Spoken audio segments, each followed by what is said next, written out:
GK kids.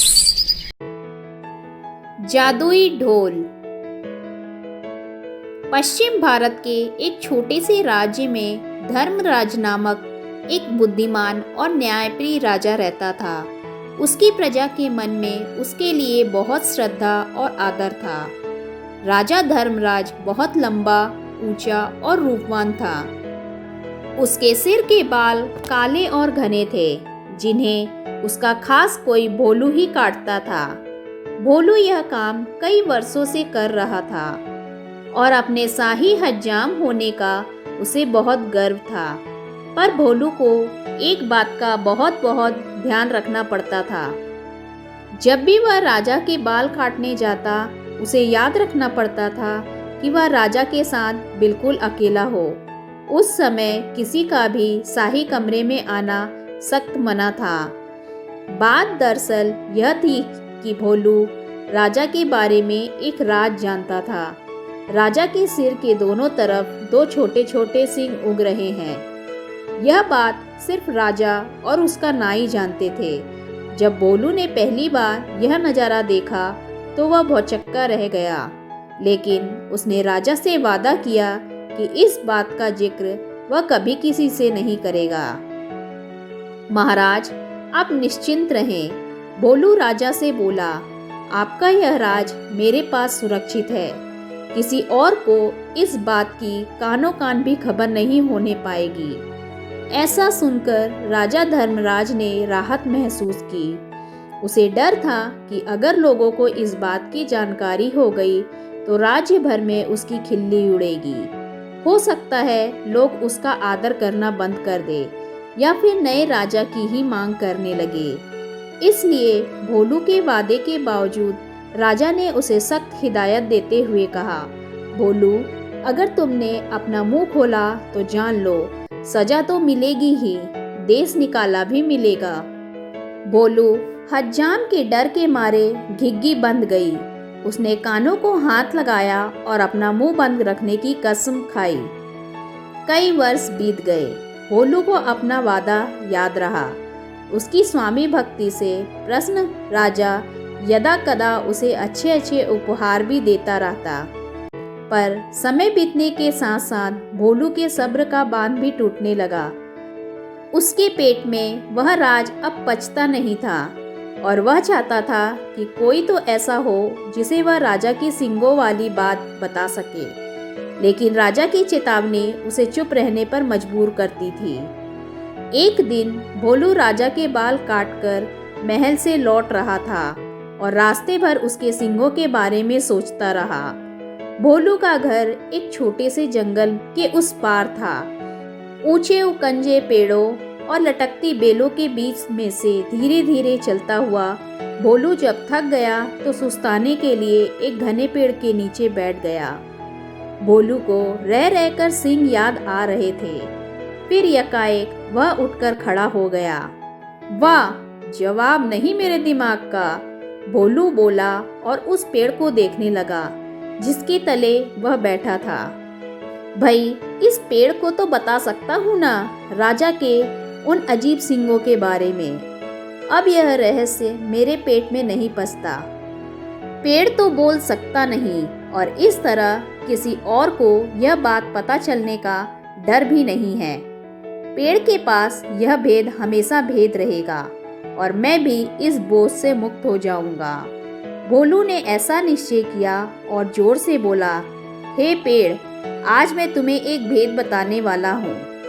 हमारे राजा धर्मराज के सिर पर दो सिंह हैं। हाँ हाँ, उसके दो सिंह हैं। इतना कहकर हंजाम बेतहासा हंसने लगा और हंसता ही गया। हा हा हा हा हा, हो।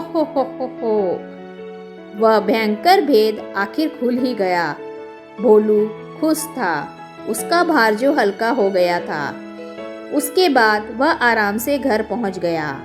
अगले दिन एक लकड़हारा उसी जंगल में गया और उसी पेड़ के पास जाकर रुक गया। इस पेड़ की लकड़ी तो बहुत शानदार है, इसका ढोल बड़ा अच्छा बनेगा, वह सोचने लगा।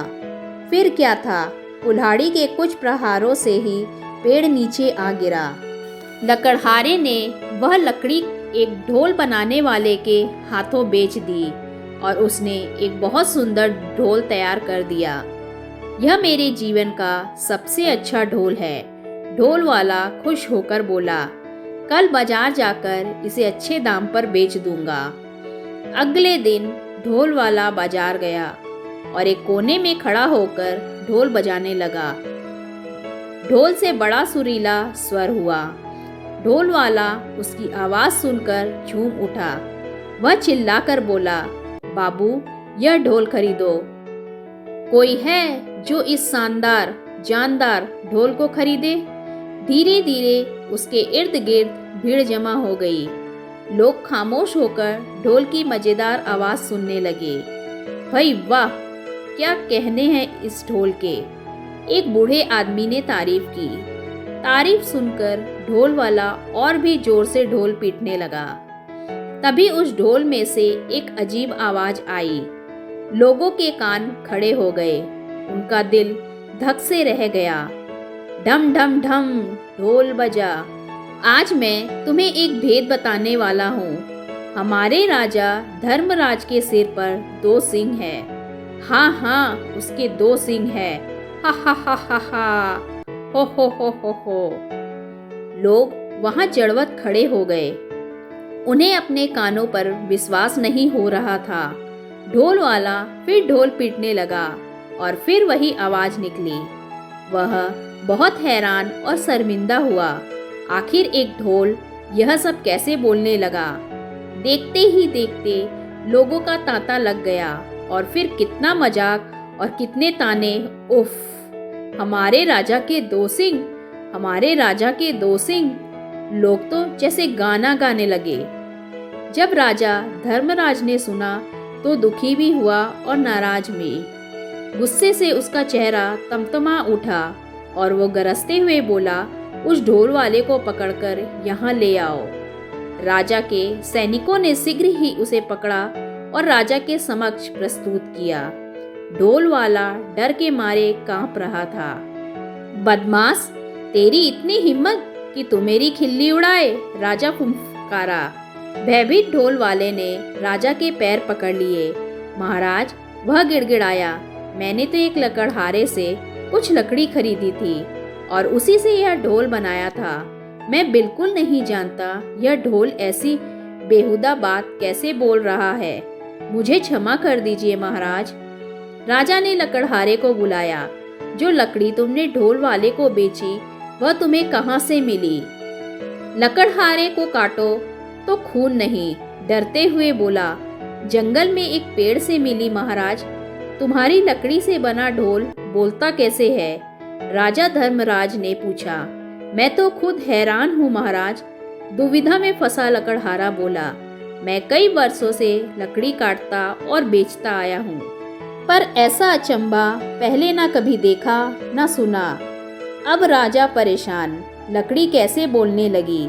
राजा और उसके दरबारी निरंतर थे, पर राजा धर्मराज ने भी ठान लिया कि इस घर के भेदी का पता लगाकर ही छोड़ेगा।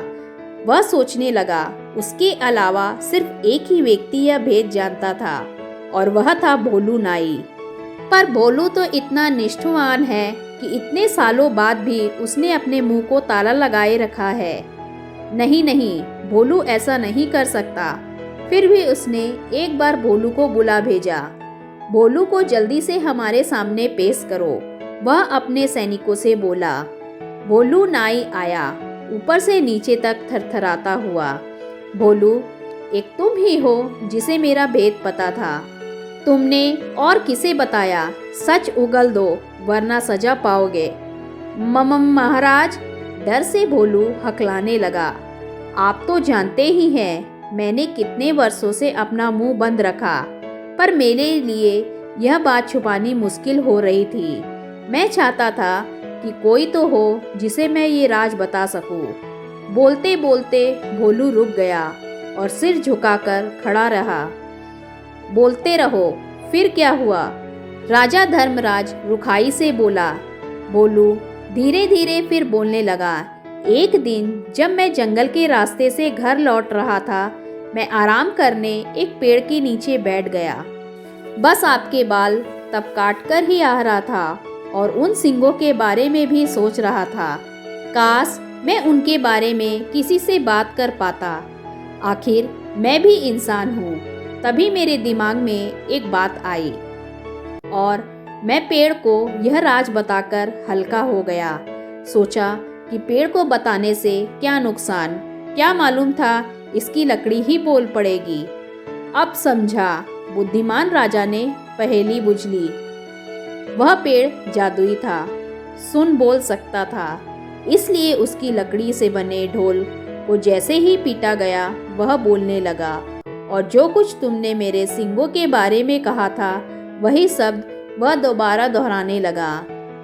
जादुई ढोल की उलझन सुलझाने के बाद राजा ने भोलू नाई की तरफ देखा। भोलू शर्म से सिर झुकाए खड़ा था। लकड़हारा और ढोल वाला भी पाने हाथ बांधे सजा का आदेश सुनने के लिए खड़े थे। राजा धर्मराज बुद्धिमान ही नहीं न्यायप्रिय भी था। उसने तीनों को क्षमा कर दिया क्योंकि वह जानता था कि ढोल के जादुई होने से उनका कोई दोष नहीं था। वह मुड़ा और उनसे बोला, मैं तुम सबको माफ करता हूँ। तुम तीनों लोग जा सकते हो। तीनों को अपने ही क्षमादान मिलने पर विश्वास नहीं हुआ। राजा नमन करते हुए वे बोले, राजन आप महान हैं। आपके इस कृपा के लिए सत सत धन्यवाद। धन्यवाद।